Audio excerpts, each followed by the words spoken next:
Donc nous allons corriger le questionnaire 8 qui est à faire sur Pronote. Alors, question 1. Il fallait écrire racine de 18 sous la forme a racine de b, avec a et b des entiers et b le plus petit entier possible. Donc ça, c'est quelque chose que vous devez savoir faire. Donc ici, je vais choisir une des formes qui va m'aider à pouvoir mettre donc racine de 18 sous la forme a racine de b.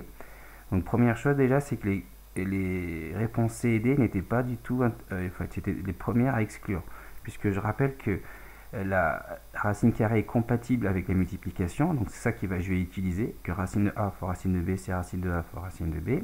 Mais en revanche, que si j'ai une addition sous la racine, je ne peux rien en faire, on est tenté d'écrire ça, on aimerait écrire ça, si c'était possible, ce serait bien, mais ça n'est pas du tout égal, d'accord? Donc ça, c'est quelque chose, donc ça, c'était vraiment à exclure.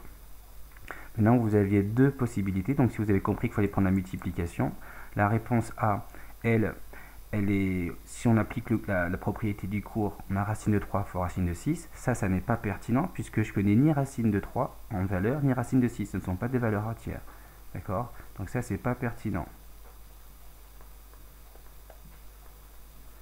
En revanche, si vous écrivez racine de, pour la réponse B, racine de 2 fois 9, là vous pouvez écrire racine de 2 fois racine de 9, et ça c'est une valeur connue. Donc ça par contre, du coup vous avez donc racine de 2 fois 3, et vous avez votre résultat sous la forme a racine de b, avec le petit a qui vaut 3 et le petit b qui vaut 2.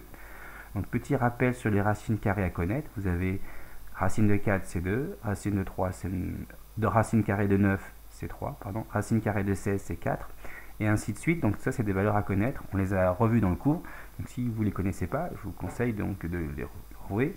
Et pour les savoir, c'est simple, puisque si sous la racine vous avez un carré, donc là c'est 3 au carré, donc là ça vaut 3. Là vous avez racine de 4 au carré, ça vaut 4, etc.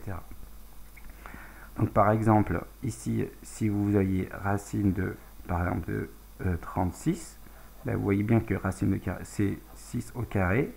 Donc quand il y a un carré et une racine, en fait ça s'annule, et tout simplement ça vaut 6. Donc il faut bien connaître donc, les carrés des nombres entiers. Donc le carré de 7 c'est 49, donc racine de 49 c'est 7, etc. Question 2. Ici, donc là c'était le piège, il y avait une addition. Il fallait surtout pas donc mettre l'addition sous la racine. Ça, on ne peut pas le faire. Je vous rappelle que ça c'est faux, ça n'est pas égal. Donc évidemment c'était l'erreur qui était attendue pour ceux qui ne connaissent pas suffisamment leur cours. Donc là, donc retenez ça.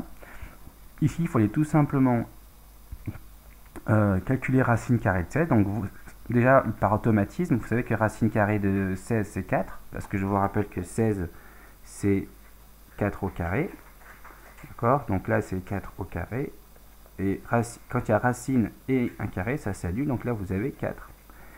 Et là, vous avez racine de 9. 9, c'est 3 au carré. Donc vous avez 3. Donc là, si on calcule, ça fait 4 plus 3, ça fait 7. Et donc, la réponse c'est 7. Mais il y avait encore une petite astuce, c'est que si vous connaissez bien les valeurs des racines carrées, vous savez que racine de 49, c'est 16. Donc, je peux écrire directement racine de 49. Mais évidemment, il n'y a aucun lien. Je ne peux pas passer d'ici, donc du départ à la fin, sans passer par le calcul des valeurs des racines carrées. Donc, je ne pouvais pas essayer de mettre sous la racine, c'était pas possible. Ensuite, question 3. Donc, même question que la question 1, on va utiliser le cours, on va utiliser donc le fait que la racine carrée est compatible avec la multiplication, que je vous rappelle ici. Là. Donc c'est racine de A fois racine de B, c'est ça que je vais utiliser. Donc de ce fait, celle-ci était à exclure. Donc c'est pas compatible, je le redis parce que je pense que répéter, c'est que comme, pardon, ça, je ne peux pas écrire ça. On a envie de l'écrire, je le répète, mais ça ne marche pas. Donc ça, c'est pas égal. Attention ici. Donc du coup, il faut que je regarde parmi les expressions que j'ai, si en séparant la multiplication sous la racine. Donc ici, racine de 9 fois racine de 10, là, ça c'est une valeur que je connais. La racine de 9, je la connais, donc ça, c'est bien, ça vaut 3. Et donc ça, c'était bon, c'était la réponse A ici, vous voyez. Pour celui-ci, si je regarde racine carrée de 45 fois racine carrée de 2, je ne connais ni la racine carrée de 2, ni la racine carrée de 45. Ça, c'est pas pertinent. Ok. Et donc là, ça ne l'était pas. Pareil ici, ça n'est pas pertinent, puisque si j'écris racine de 3 fois racine de 30, je ne connais ni la valeur de racine de 3, ni la valeur de racine de 30.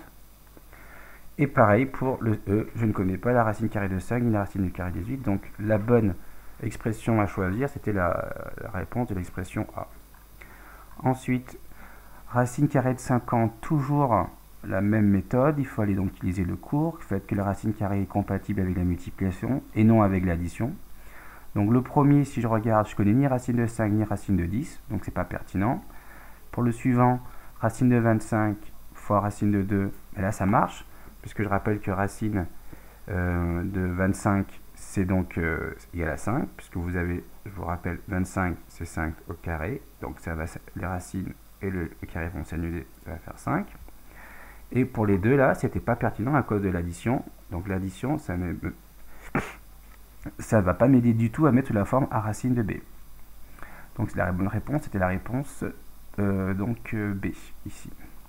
Ensuite, dernière question, pareil, il faut donc, on va utiliser le cours avec la multiplication, surtout pas prendre les expressions avec une addition, d'accord, ça va pas m'aider à mettre sous la forme a racine de b. On teste toutes des expressions, et la seule qui est intéressante, c'est la C, puisque vous avez racine de 4 fois racine de 20, et je connais la valeur de racine de 4 qui vaut 2.